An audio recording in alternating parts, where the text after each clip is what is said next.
Bonjour, chers amis téléspectateurs et Facebookiens. Je suis très content encore ce matin, cet après-midi et ce soir pour d'autres qui ont le décalage horaire, de vous saluer et de partager ce moment que nous partageons pour la gloire de Dieu. Amen. Le Seigneur, il est bon. Il a un plan merveilleux pour votre vie. J'en suis convaincu. La Bible dit que Dieu a un plan de bonheur et de paix pour vous. Moi, je crois à tout ce que la parole de Dieu dit. Je crois à 100% à ce que la parole de Dieu dit. Voyez, un jour, j'avais fait une méditation sur les raisons pour lesquelles les gens pêchent. Et j'ai réfléchi longuement et je me suis rendu compte que la plupart des péchés sont reliés à l'incrédulité. Quelqu'un vole parce qu'il ne croit pas que Dieu peut lui donner légalement. Quelqu'un triche parce qu'il ne croit pas que Dieu a la puissance de le bénir. Voyez, quelqu'un se défend parce qu'il ne croit pas que Dieu est capable de lui défendre. Et je me suis rendu compte que tous les péchés sont reliés à l'incrédulité. Et quelqu'un qui a la véritable foi, marche dans la sainteté.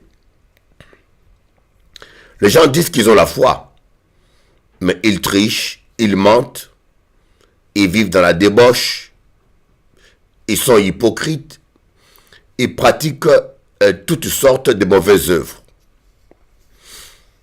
Mais la foi authentique, quand vous avez la foi authentique, croyez-moi, vous allez vivre et marcher dans la crainte de Dieu. Aujourd'hui, je vais partager avec vous un sujet spécial, la malédiction des Hérodes, la malédiction ancestrale, et nous allons développer un sous-chapitre qui est la malédiction des Hérodes. Vous voyez, je veux dans cette étude vous démontrer que la bénédiction existe et la malédiction existe. Et il y a des gens qu'on dit, ah, ce monsieur-là a la chance. Et parfois, c'est la bénédiction de Dieu qui est dans sa vie. Et des fois, on dit, je n'ai pas de chance. Chaque fois que je fais ça, ça ne marche pas. Les autres le font, ça marche. Il y a une famille, par exemple, que j'ai rencontrée en Martinique. Une mère est venue me voir pour me dire, Bishop Eli, j'ai 4 belles filles, aucune d'elles n'est mariée. Elle était inquiète et elle les a amenées dans mon appartement pour que je prie pour elles. Et c'est vrai que c'était choquant parce que toutes les 4 filles, elles sont belles, elles sont polies, gentilles, mais elles ne se marient pas. Et en priant pour eux, nous allons découvrir qu'il y avait une malédiction dans cette famille. La malédiction ancestrale est une réalité. On dit malédiction héréditaire ou ancestrale. C'est comme la maladie héréditaire. Nous naissons avec certaines maladies que nous héritons de nos parents, de nos familles. Vous n'avez rien fait, mais vous avez hérité d'un gène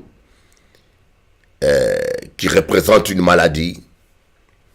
Voyez, Dites-vous toujours que les réalités spirituelles équivalent à certaines réalités terrestres.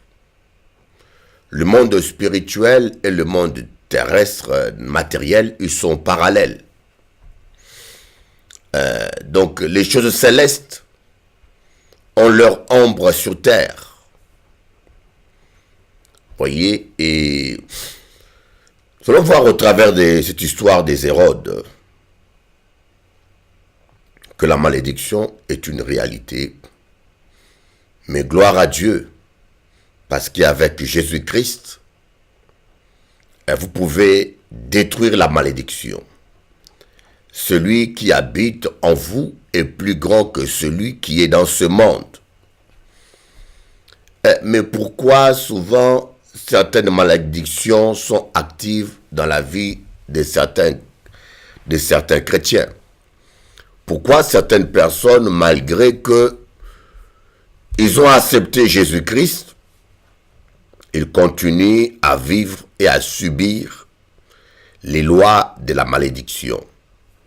Nous allons voir ça au travers de la parole de Dieu. La parole de Dieu a la réponse à toutes nos questions. Amen. Avant de commencer, on va lire un texte dans Genèse, chapitre 28, le verset 12. Prenez votre Bible si vous pouvez. C'est toujours important de lire votre Bible. Genèse 28, à partir du verset 12. Qu'est-ce que dit la parole de Dieu à ce sujet? Il eut un songe, et voici une échelle était appuyée sur la terre, et son sommet touchait au ciel. Et voici les anges de Dieu montaient et descendaient par cette échelle. Et voici l'Éternel se tenait au-dessus d'elle. Alléluia. J'aime bien ce passage. Et voici l'Éternel se tenait au-dessus d'elle. Et il dit, je suis l'Éternel, le Dieu d'Abraham, ton père, le Dieu d'Isaac, la terre sur laquelle tu es couché, je la donnerai à toi et à ta postérité. Alors, voyez, la vision de Daniel, de Jacob, était une vision prophétique. C'était une vision prophétique. Jacob, il était allé à la chasse. À son retour, il a croisé, non, c'est pas Jacob plutôt, c'est Ésaü, qui était l'aîné, que Isaac aimait beaucoup, et Jacob était le second, deux frères jumeaux, mais Jacob est sorti le second, que sa mère aimait le plus. Un jour que Ésaü retourne de la chasse fatigué, il croise Jacob à la campagne en train de cuisiner des lentilles. Suivez bien l'histoire, hein? Parce que Ésaü est l'ancêtre des Hérodes. Et qu'est-ce qui va se passer? Ésaü va demander à Jacob ses lentilles. Et Jacob lui dit, je te donnerai des lentilles à condition que tu me donnes le droit d'aînesse par serment. Ésaü, qui était complètement charnel, impulsif, il a prêté serment, il a donné à Jacob le droit d'aînesse par serment, et il a mangé les lentilles. Voyez, Ésaü a hypothéqué son droit d'aînesse. Alors, un jour que Isaac voulait bénir Ésaü, Isaac va dire à Jacob, à Ésaü d'aller à la chasse, de lui amener un gibier. Et la mère, Déborah, la mère de leur mère, a entendu ce que disait Isaac. Il a demandé à Jacob de se déguiser en Isaac. Donc, comme Isaac était poilu, Jacob a mis la peau de chèvre, comme Ésaü était très poilu, Jacob a mis la peau de chèvre sur lui, et son père Isaac était devenu aveugle. Alors Jacob s'est présenté à la place de Ésaü. Il a pu ainsi tromper son père et prendre le droit de naissance. Le père a béni Jacob à la place d'Ésaü. Et quand Ésaü va revenir de la chasse, il va apprendre la supercherie. Ésaü va commencer à pleurer amèrement et vouloir tuer Jacob. Mais quelque part, Ésaü voulait le beurre et l'argent de beurre, parce qu'il avait oublié qu'il avait donné le droit d'aînesse par serment à Jacob. Alors Jacob prendra la fuite. Pour sauver sa vie, il prendra la fuite dans le désert. Mais il y aura un moment où il serait très fatigué de marcher. Il va prendre un morceau de pierre et il va dormir dessus. Et pendant qu'il dormait, c'est là qu'il a eu cette vision. Il a vu une échelle qui descend du ciel jusqu'à terre, les anges de Dieu qui montent et qui descendent dessus. Et au-dessus, c'était l'Éternel lui-même qui était là, au-dessus. Qu'est-ce que ce songe voulait dire? Qu'est-ce que cette vision voulait dire? L'échelle n'était pas... C'était le symbole d'une échelle de temps. Oui, une échelle de temps. Cela voulait dire simplement que l'Éternel était au-dessus de l'échelle, au travers des âges, au travers du temps. Il allait descendre cet escalier, cette échelle, jusqu'à venir sur terre. Voyez, à venir sur terre. C'était le sens de cette vision. Et voilà pourquoi nous voyons que dans le ministère de Jésus, c'était l'Éternel lui-même. Jésus était le Dieu d'Abraham, le Dieu d'Isaac, qui est descendu des échelles. On l'appelait Emmanuel, Dieu parmi nous. Nous voyons cela dans Jean, chapitre 1, verset 51. Jean, chapitre 1, verset 51. Et il lui dit, en vérité, vous verrez désormais le ciel ouvert et les anges de Dieu monter et descendre sur le Fils de l'homme. Ici, simplement, Jésus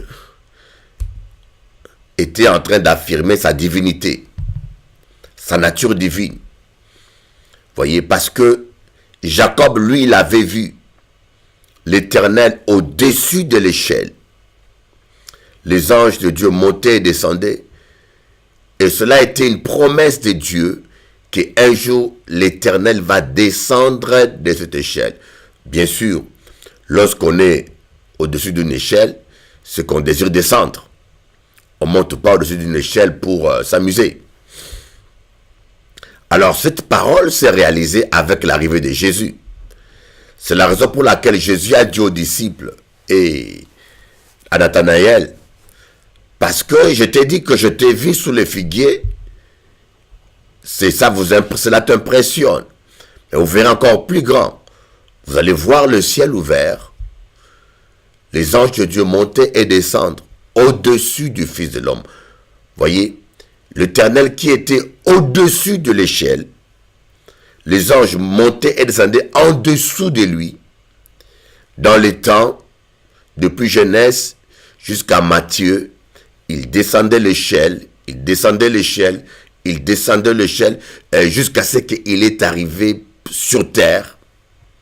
Dieu parmi nous, Emmanuel, Dieu parmi nous, jusqu'à ce que le Dieu d'Abraham, d'Isaac et de Jacob est arrivé sur terre. Voilà un peu de quelle manière symbolique Jésus a voulu affirmer sa divinité. Bien sûr, quand vous n'avez pas de révélation, vous ne pourrez pas comprendre ça. Et ce sont des passages que les témoins de Jéhovah n'ont pas pu falsifier parce qu'ils n'ont pas eu la révélation.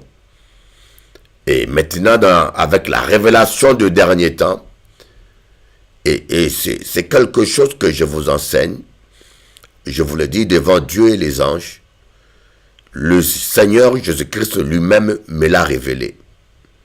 Je ne l'ai appris ni dans une école théologique, ni par un pasteur, ni dans un livre, ni dans une vidéo, ni dans une prédication, ce que je vous explique là. Sûrement quelqu'un d'autre a eu la même révélation.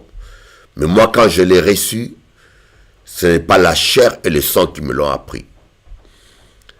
Jésus-Christ, c'est le Dieu d'Abraham, le Dieu d'Isaac, qui a descendu les échelles de Jacob, l'échelle du temps, et qui est parmi nous, Emmanuel. Vous voyez? Alors, j'aimerais vous dire, apprenons-nous à nous reposer sur les promesses de Dieu. Lorsque Jacob était fatigué, il s'est reposé sur une pierre.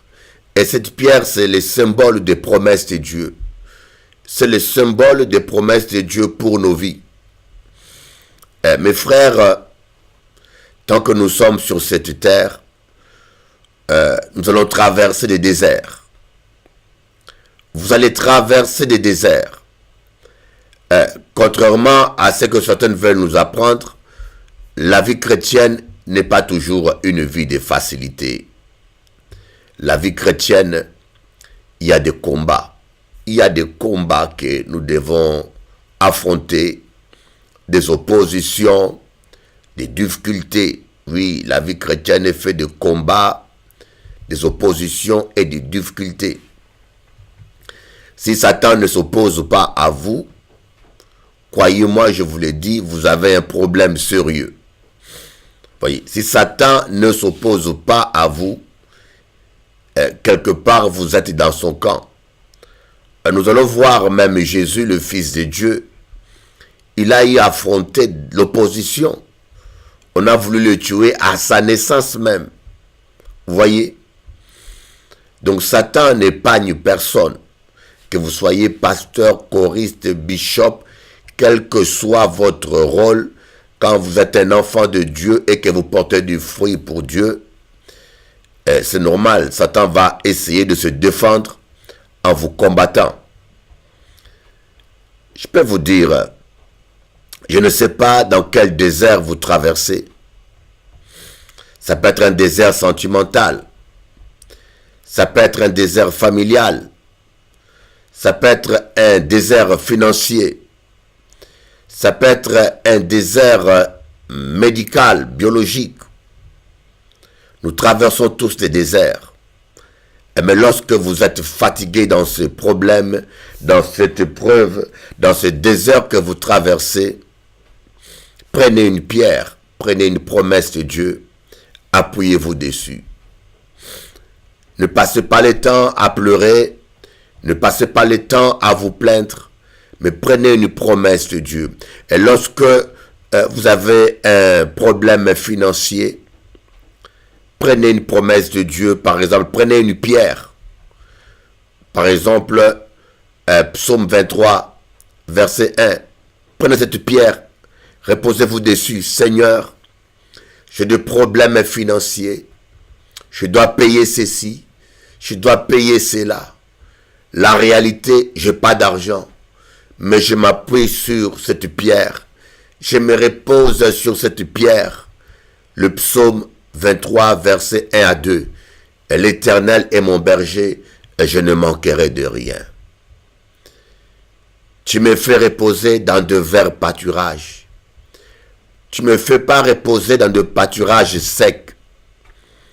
Tu ne me fais pas reposer dans des endroits difficiles. Mais ta volonté, Père, est que je me repose dans de verts pâturages. Sur toi, ô Dieu, je m'appuie. Je m'appuie sur cette promesse. Je ne m'angoisse pas. J'arrête de fuir la réalité. Je m'appuie sur ta promesse. Tu me fais reposer, ô Dieu, dans de verts pâturages. Vous voyez? Reposez-vous sur une pierre, sur une promesse de Dieu. Lorsque vous êtes malade et vous sentez la souffrance sur votre corps, prenez une pierre, mettez-les, une pierre sur la guérison, par ce matricure, je suis guéri. Confessez-les chaque fois que vous avez mal. Confessez-les chaque fois que vous souffrez. Et déclarez par ces meurtrissures, je suis guéri. Par ces meurtrissures, je suis guéri. Par ces meurtrissures, je suis guéri. Reposez-vous sur les promesses de Dieu. Prenez une promesse, une pierre, qui est la réponse à votre situation. Et confessez-la, déclarez-la, et vous allez vivre le miracle. Mais nous voyons que Ésaü, qui était un homme charnel, bien impulsif, bien costaud, mais charnel, il a vendu son droit d'aînesse à son frère à cause de lentilles. Yoka dit à Ésaü couillon. Yoka dit Ésaü couillon, mais des fois nous faisons pareil, mes amis. Des fois nous aussi nous faisons pareil. Lorsque vous allez coucher avec une femme hors mariage, simplement parce que vous voulez assouvir vos désirs sexuels, vous êtes en train de vendre votre droit d'aînesse spirituelle à cette femme. Voyez, lorsque nous coupons un jeûne, parce qu'on veut manger un gâteau, parce qu'on est devant un plat succulent, on dit, Seigneur, excuse-moi, tu coupes ton jeûne pour cela. Tu es en train de vendre ton droit spirituel. Des fois, nous critiquons Ésaü, mais on n'est pas mieux. Combien de fois nous cédons à la chair? Nous cédons à la chair pour satisfaire notre orgueil, notre fierté. Et en fin de compte, nous ne sommes pas mieux que Ésaü. Des fois, nous agissons exactement comme Ésaü, mes amis. Bon, nous allons voir maintenant les malédictions qui étaient sur les Hérodes. Une histoire vraie et une histoire triste. On a déjà vu l'ancêtre des Hérodes, Ésaü. Parce que Hérode était un bâtard.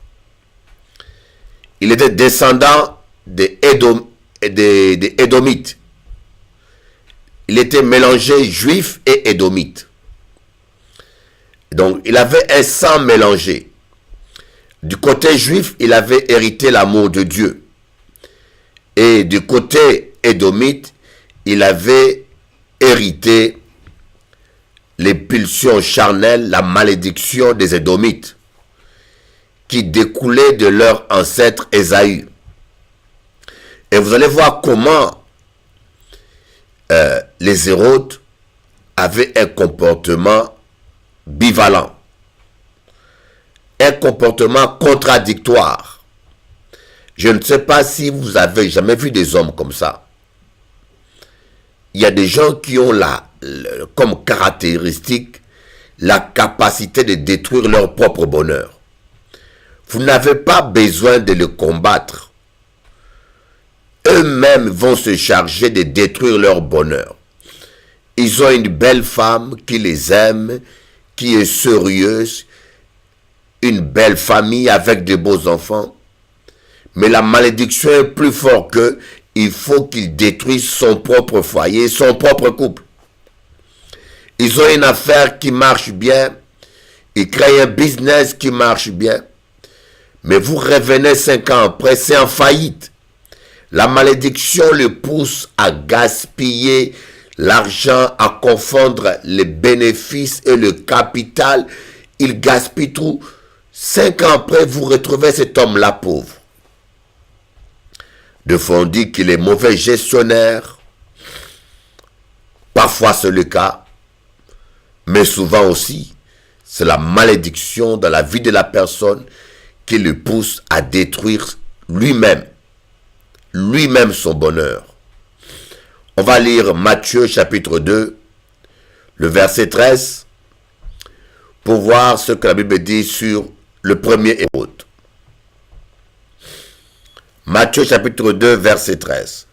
Lorsqu'ils furent partis, voici un ange du Seigneur apparut en songe à Joseph et dit, lève-toi, prends le petit garçon, le petit enfant et sa mère, fuis en Égypte, restez-y jusqu'à ce que je te parle. Oh, fuis en Égypte, restez-y jusqu'à ce que je te parle. Amen. Et nous voyons la suite.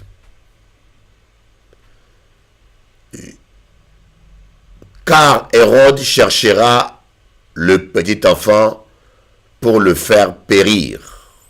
Oh, car Hérode cherchera. Vous voyez cet Hérode-là,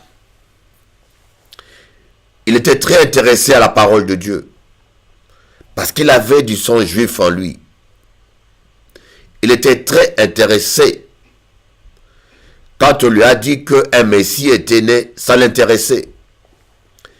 Et Dieu lui a fait grâce. Dieu a envoyé des mages chez lui. Voyez, Dieu a envoyé des mages chez lui pour lui donner une occasion de briser la malédiction dans sa vie, dans son sang, et de recevoir la bénédiction. Voyez, Dieu donne toujours une chance à un homme ou à une femme. Voilà pourquoi la Bible dit, si tu attends sa voix, n'endurcis pas ton cœur, mon ami. Si tu attends la voix de Dieu, écoute-moi bien, n'endurcis pas ton cœur. Tu connais ni l'heure, et ni le moment où tu quitteras cette terre. Voilà pourquoi je te dis, donne ton cœur à Jésus. Jésus va briser la malédiction. La seule manière de briser la malédiction dans votre vie, dans votre famille, c'est une repentance sincère. Vous devez vous repentir sincèrement et confesser vos péchés et laisser le Saint-Esprit prendre contrôle de votre vie. Et là, vous allez, je peux vous le dire, c'est puissant. C'est puissant et c'est efficace. Donc le Messie, le Sauveur allait naître. Malgré la méchanceté de Hérode, Dieu a voulu donner une chance aux Hérodes. Dieu a envoyé des mages chez Hérode. Vous savez, avec Dieu, il n'y a pas de hasard. Ce n'est pas un hasard que tu es là maintenant en train de suivre Facebook ou Télé Anti. Écoute-moi bien, avec Dieu, il n'y a pas de hasard. Ce n'est pas un hasard que ce soir, tu es là en train d'écouter la parole de Dieu. Tu as dit, ah non, c'est par hasard, j'ai zappé comme ça. Non, il n'y a pas de hasard. Dieu t'aime et il a un plan pour ta vie. Le Saint-Esprit est en train de te parler. Si tu attends sa voix, n'endurcis pas ton cœur, mon ami. Alors, Hérode, qu'est-ce qu'il a fait? Il a changé d'avis. Les démons lui ont parlé. Les démons lui ont menti. Les démons lui ont fait croire que Jésus était né pour prendre sa place. Que Jésus devait régner comme roi sur terre. Vous savez, il y a des Juifs qui confondent le temps messianique et le temps présent. Jésus viendra régner sur terre au millénium. Mais il y a des Juifs qui confondent cela, qui pensent que le Messie viendra à sa première venue pour régner sur terre directement. Et c'est cette pensée qu'avait aussi Hérode. Au lieu de remercier Dieu, au lieu de se repentir, d'aller adorer l'enfant Jésus, il a rajouté encore des crimes sur sa malédiction. Il a ordonné qu'on puisse tuer tous les nouveau-nés, 2 ans jusqu'en bas. Imaginez-vous, tous les nouveau-nés, les gens qui n'ont rien fait. Vous n'avez rien fait, des soldats viennent chez vous, ils entrent, ils prennent le bébé, on le tue. Le peuple juif a souffert. Hein? Satan déteste les juifs parce qu'il sait que c'est un peuple béni. C'est les descendants d'Abraham. Et si vous avez le Saint-Esprit, vous allez aimer ce peuple. C'est le peuple juif qui a apporté la foi dans le monde entier. Alléluia. Nous voyons maintenant le descendant de Hérode. Hérode le tétrarque. Matthieu 14, verset 1.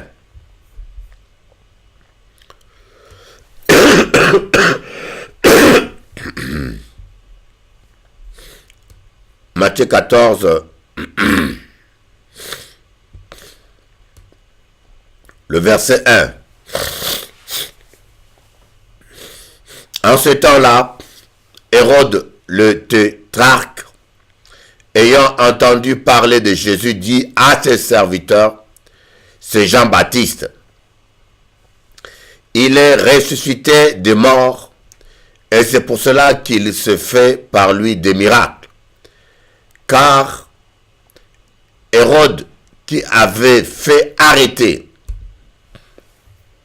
Jean, l'avait lié et mis en prison à cause d'Hérodias, femme de Philippe son frère.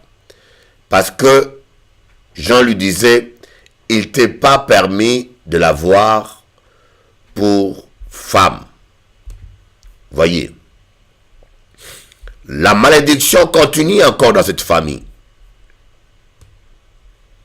Le deuxième Hérode, ils étaient tellement charnels. Voyez, des fois, vous ne comprenez pas pourquoi votre mari, il est un coureur. Vous ne comprenez pas pourquoi votre mari est aussi pervers. Mais cela vient de la famille des fois, vous ne savez pas. Tu peux beau lui sermenter, c'est seulement par la prière qu'il peut changer. Les Hérodes sont charnels. C'est pareil que Ésaü, leur grand-père.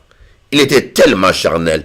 Est-ce que pouvez-vous comprendre un homme qui hypothèque son droit de naissance pour des lentilles, un petit plat?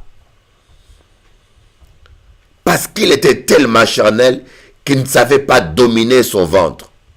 Comme a dit un homme de Dieu, celui qui sait dominer son ventre peut dominer son bas-ventre. Sa descendance avait le même problème. Voilà Hérode, le tétrarque. Celui-là, il va prendre la femme de son frère Philippe. Je ne sais pas s'il l'a tué ou pas, mais il était avec la femme de son propre frère. Problème de sexe. Il a pris la femme de son propre frère. Des gens charnels. Leur vie tournait autour seulement de la gastronomie et du sexe. Alors Jean-Baptiste, qui était un homme de Dieu véridique et courageux, Jean-Baptiste va lui dire, parce que Hérode le tétrarque allait écouter Jean-Baptiste. Voyez, c'était des gens complètement bizarres. D'un côté, ils aiment Dieu, et d'un côté, ils vivent dans le péché. Ce sont des gens, vous ne savez même pas quoi faire avec eux. D'un côté, ils aiment Dieu, d'un côté, ils sont dans le péché. D'un côté, ils viennent à l'église, D'un côté, ils combattent le pasteur. Ils critiquent l'église. Parce qu'il y avait un combat en eux entre la malédiction qui dominait leur vie. La malédiction qui dominait leur vie. Il y avait un combat. Regardez bien dans Marc chapitre 6, à partir du verset 20. Mais elle ne le pouvait, car Hérode craignait Jean, le connaissant pour un homme juste et saint. Il le protégeait, et après l'avoir entendu, il était souvent perplexe et l'écoutait avec plaisir. Et l'écoutait, donc Hérode le tétrarque écoutait Jean avec plaisir. Il était souvent perplexe et l'écoutait avec plaisir. Il le protégeait. Voyez, les Hérodes, ils étaient contradictoires. D'un côté, ils aimaient Dieu. Côté sang juif, parce qu'ils avaient le sang juif, ils aimaient Dieu. Ils aimaient écouter la parole de Dieu.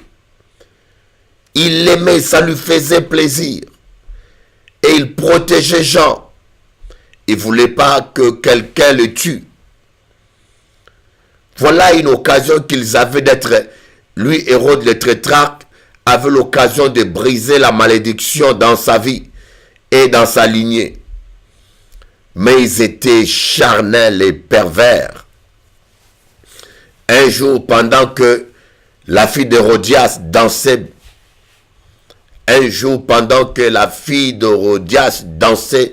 dans tous les sens,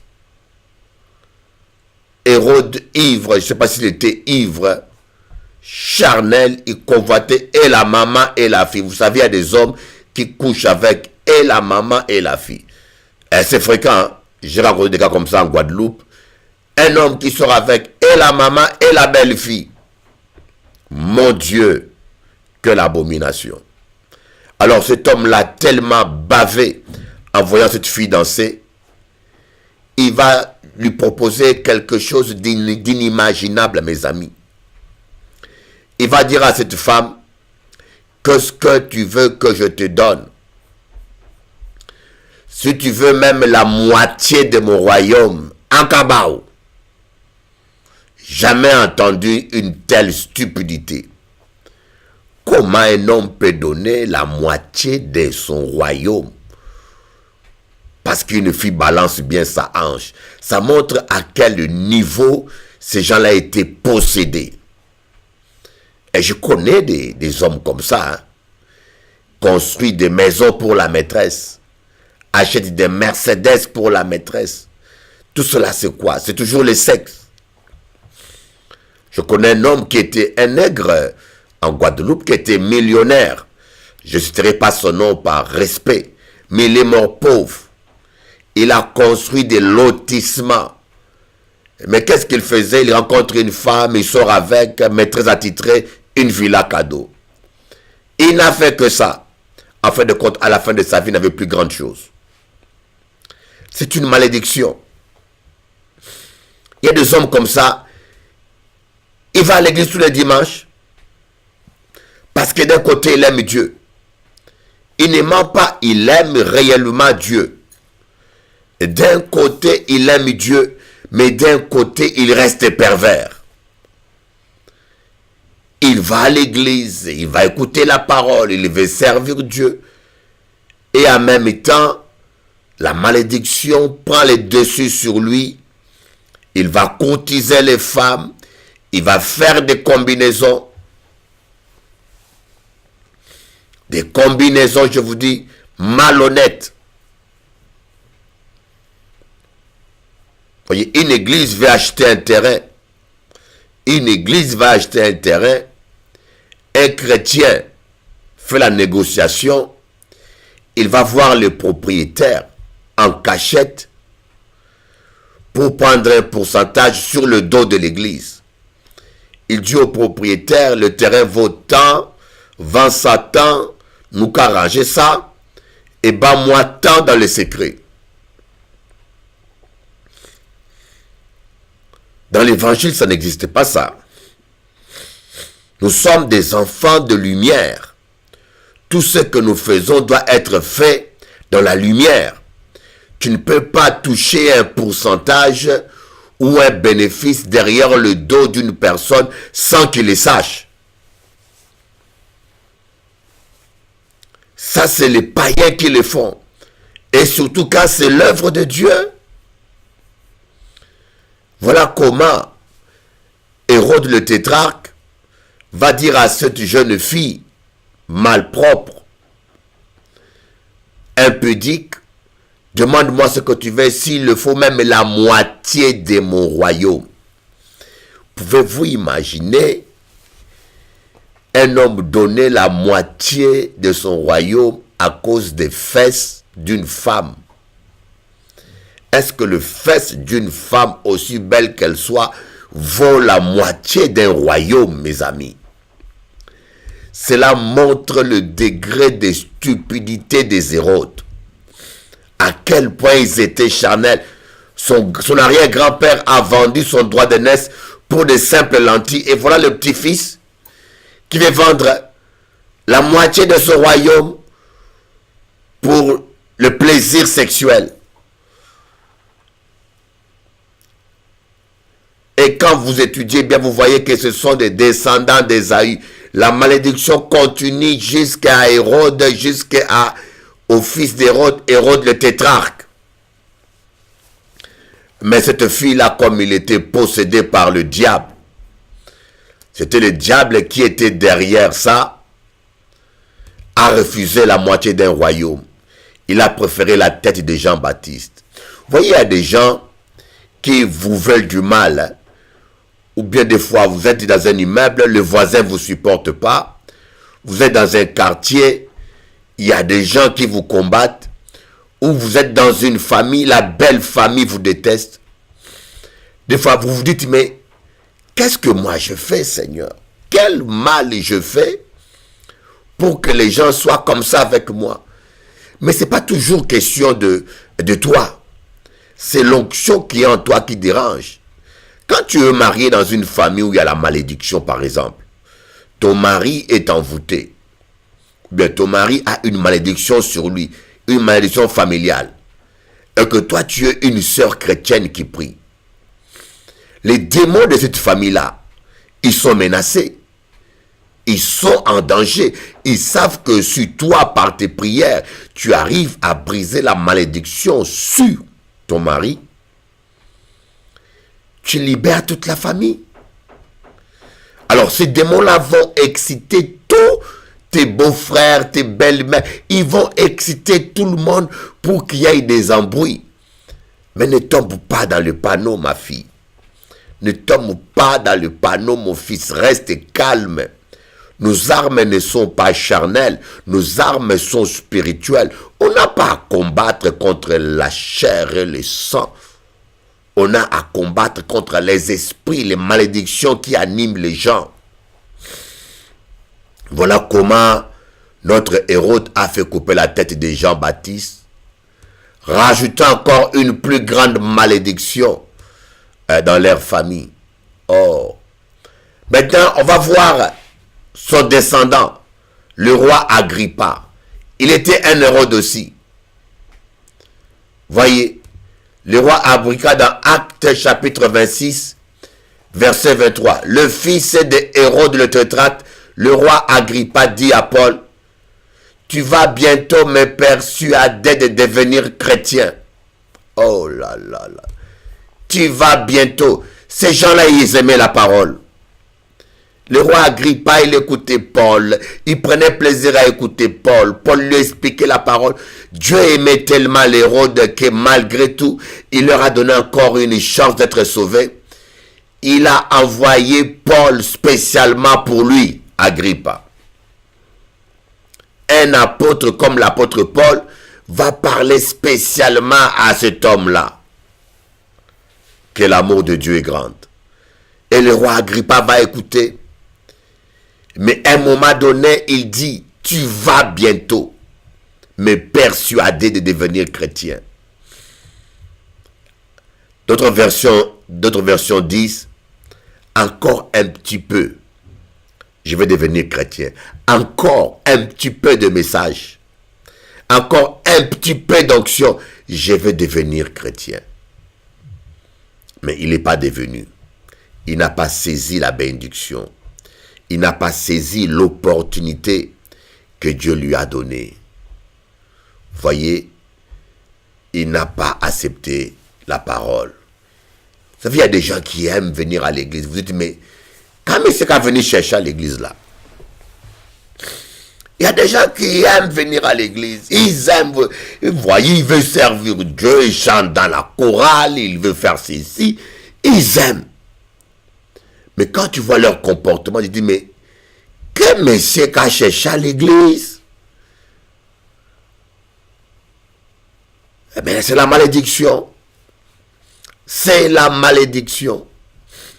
Et vous savez comment les Hérodes sont terminés? Les descendants d'Hérode, ils avaient acheté une montagne. Ils ont construit, je crois, ils ont construit d'après l'histoire, ils ont construit leur maison sur la pente d'une montagne qu'on appelle Vénus. Et puis, un jour, le volcan est rentré en éruption. Le volcan a brûlé toute la maison et tous les Hérodes. Et jusqu'à aujourd'hui, il n'y a plus de Hérodes qui existent. Toute la descendance, toute la race, toute la famille a été brûlée vive. Quand Dieu vous appelle, n'endurcissez pas vos cœurs, mes amis. Quand Dieu vous appelle, n'endurcissez pas vos cœurs. Changez de vie pendant qu'il est temps. Changez de vie et acceptez Emmanuel. Acceptez Jésus, votre Seigneur et Sauveur. Acceptez Jésus et soyez sauvés. Arrêtez de tout mélanger, mes amis. C'est le temps de la grâce. Le Seigneur est en train de t'appeler. Le Seigneur t'aime, toi qui me suis Bougamoin. Ma soeur, toi qui es là. Sûrement, tu te dis, ah, j'étais en train de zapper comme ça. J'étais en train de zapper comme ça. Et puis, par hasard, je suis tombé sur télé anti. Mais non, il n'y a pas de hasard. Je veux que tu comprennes qu'il n'y a pas de hasard. Ce n'est pas un hasard. Dieu a un plan pour toi. Dieu a un plan pour toi. Dieu a un plan pour toi. Il veut te délivrer de cette malédiction qui traîne dans ta famille, dans ta vie. Le Seigneur Jésus veut te délivrer. Yoka dit, mais comment? La seule manière, c'est tu dois accepter Jésus et demeurer dans la parole de Dieu. Voyez, il y en a qui ont accepté Jésus, mais qui ne marchent pas dans la parole de Dieu et qui finissent par vivre des moments difficiles. Mes amis, si nous souffrons, c'est à cause de nous-mêmes. Moi, j'ai examiné ma vie. Chaque fois que j'ai souffert, j'ai constaté que c'est moi-même qui étais l'auteur. Ce n'était pas le Seigneur, c'est moi-même. Je ne vais pas accuser Dieu inutilement, c'est moi-même. Je suis responsable de ma vie.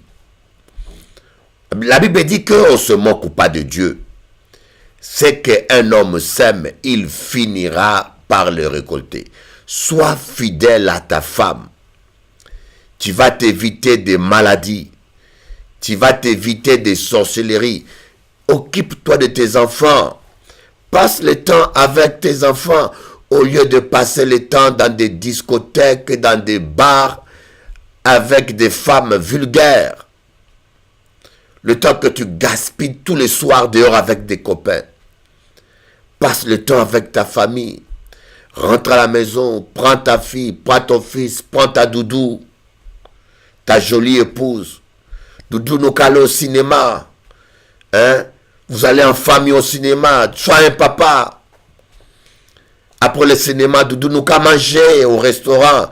Tu amènes les enfants, vous mangez.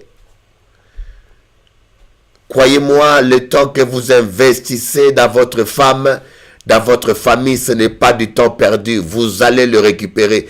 Mais le temps que vous investissez dans les amis ou dans les boîtes de nuit, en perdu ou ça, c'est du temps gaspillé. Ne gaspillez pas votre temps. Ne tuez pas votre temps. Ne gaspillez pas votre vie. Rien ne vaut plus que la famille. Rien ne vaut plus que la famille. Sois fidèle à ta femme. Sois fidèle à ton mari. Et donne la première place à Jésus. Donne la première place à Jésus. Dis Seigneur Jésus. Regardez comment le Seigneur a tout fait pour sauver les Hérodes.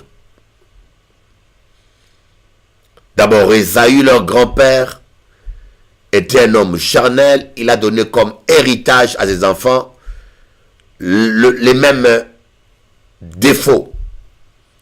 L'autre Hérode, le Messie est né, Dieu envoie des mages chez lui. Au lieu de saisir l'occasion, mais il a laissé la malédiction le travailler et l'influencer. Il voulait tuer le fils Jésus. Heureusement que Dieu a dit à Joseph, prenez la fuite. Voyez, imagine-toi Dieu qui dit à Hérode, prends le fils Jésus et Marie, prenez la fuite. Allez en Égypte. Bizarre, hein? Le Dieu Tout-Puissant. Il sait pourquoi.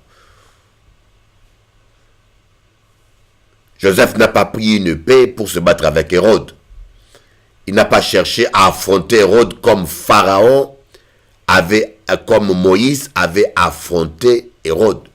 Voyez, chaque personne, Dieu a une stratégie pour chaque personne. Ne faites pas comme les autres. Ne copiez pas les autres. Quand Dieu a appelé Moïse, il a dit à Moïse, ne fuis pas, va devant Pharaon, va l'affronter. Quand Dieu a pris David, il a dit à David, va affronter Goliath. Mais lorsque Joseph est venu avec son fils Jésus, Dieu n'a pas dit à Joseph, va affronter Hérode. Mais Dieu a dit à Joseph, prends ta femme, prends ton fils, fuyez en Égypte. C'est le même Dieu, mais qui change de stratégie. Ne faites pas, c'est pas parce que Dieu a agi d'une certaine manière à une certaine époque qu'on doit en faire une doctrine. Qu'on doit en faire une doctrine. Ce n'est pas comme ça. Dieu est souverain. Il agit d'une manière et d'une autre. Et voilà comment les Hérodes n'ont pas saisi la chance, la grâce, la bénédiction. Hérode Agrippa, Dieu lui a fait la grâce, l'apôtre Paul, l'apôtre des nations. Dieu lui a envoyé l'apôtre Paul. Il s'est retrouvé face à l'apôtre Paul, le meilleur enseignant, prédicateur, loin de ces temps-là. C'est comme toi, tu es face à Bishop Eli. Regardez-moi bien, tu es face à Bishop Eli. Il faut jeter Kimboiserie là. Il faut jeter tout bitin que Yoni. Il faut que tu les jettes. Sinon tu vas aller à côté du plan de Dieu.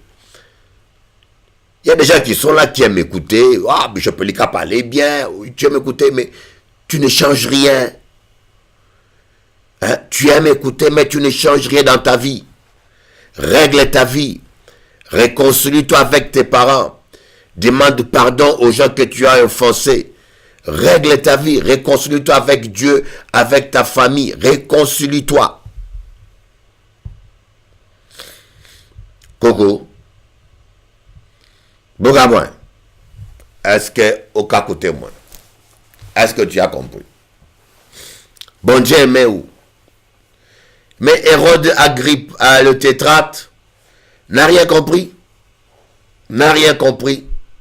Et il a dit à l'apôtre Paul, tu parlais bien, a aimé comment il a parlé, a aimé mission au bishop Eli, a aimé l'église là, a aimé cantique à l'église, a aimé passer dimanche matin à l'église. Ah, encore un petit peu seulement, hein? Encore un petit peu, en cas de devenir chrétien, encore.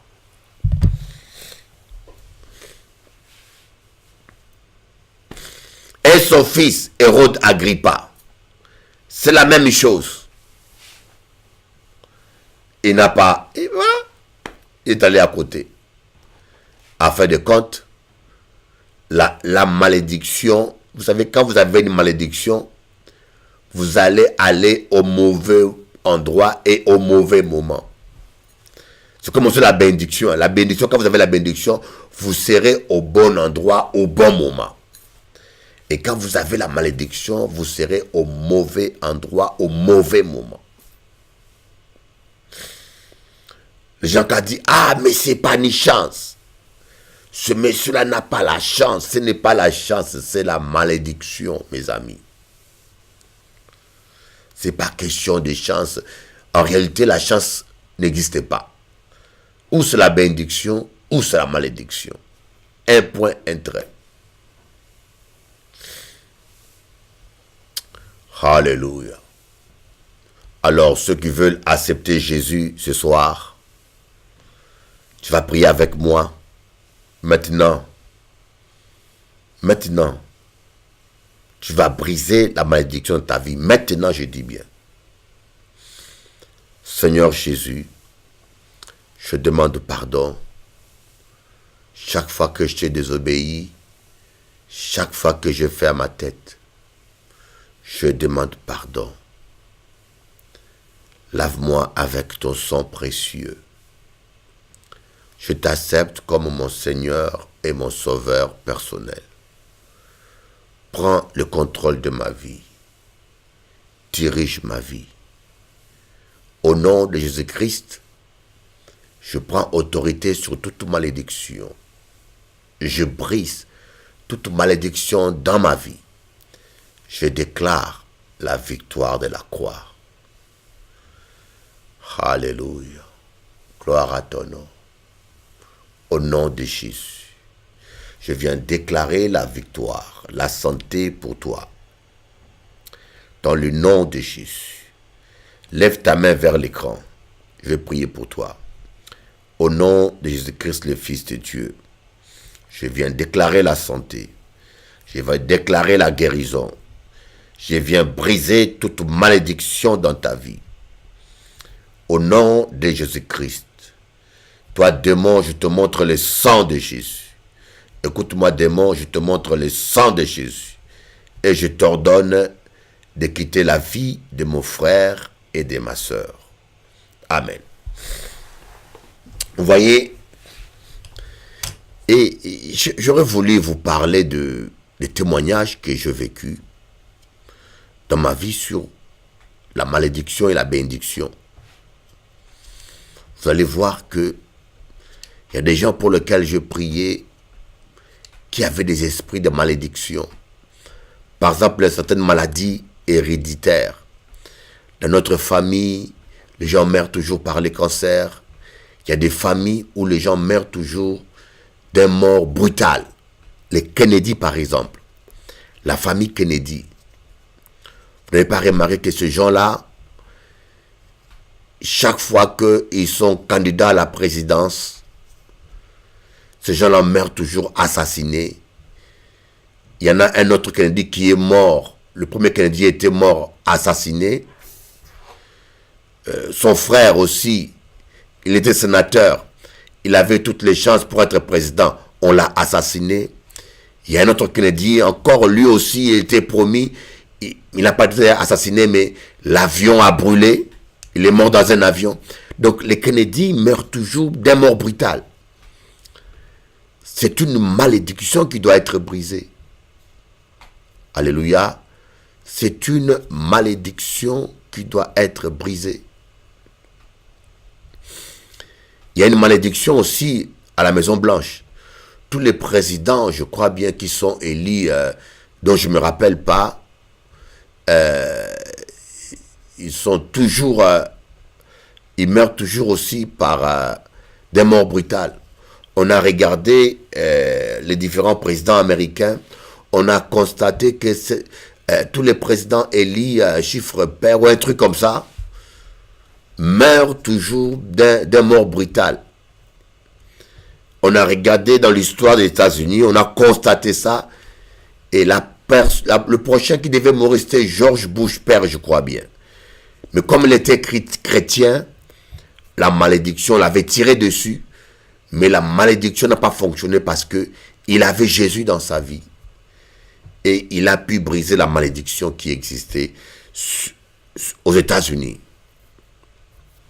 Voyez, ce sont des réalités. Et vous savez que New York était une réserve indienne. Il y avait un accord entre les Indiens et les Américains. Mais cet accord a été violé, pas respecté. Voilà, New York était sous la malédiction. Et pour vous, peut-être que c'est une coïncidence, les attentats de 11 septembre. Mais c'est une malédiction. Ça marchait avec la malédiction. Vous voyez, des fois, il y a des situations politiques, des situations géographiques, historiques. On peut dire une coïncidence, un hasard. Mais quand on fouille bien les origines, vous allez voir parfois c'est des malédictions qui sont derrière. Que Dieu vous bénisse. On va écouter quelques louanges encore à la gloire de Dieu. Bishop Eli.